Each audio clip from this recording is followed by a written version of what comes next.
Biden's statement on arriving in Israel that the hospital bombing was done by the other team simply follows and confirms Israel's extraordinarily elaborate denial. And, you know, when people are going to such a huge length to deny something, you start to smell a rat. And if it's not obvious, I hate the word obvious anyway, but if it's not obvious, then too much explanation doesn't make it any more obvious, any less obvious. It's the bombing took place at a time when there was a barrage of rockets being fired by the Israelis say by Islamic Jihad, but it could have been by anybody.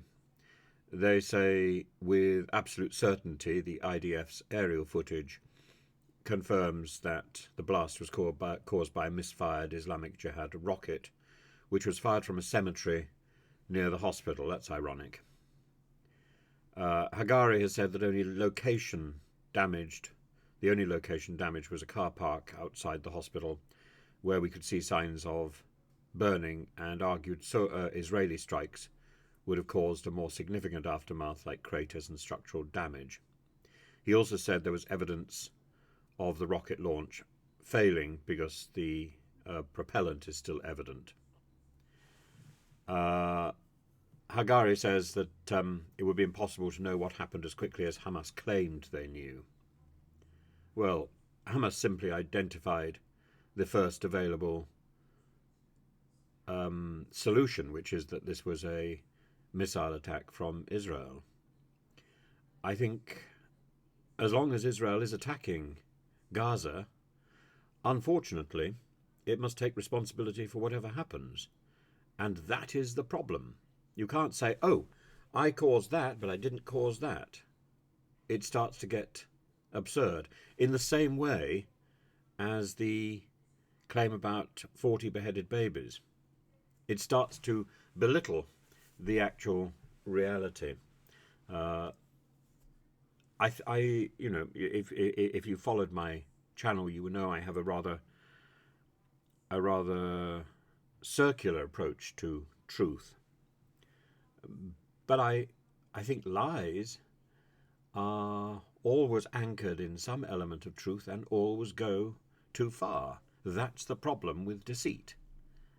It always goes too far. And in the end, the simple answer is probably the best.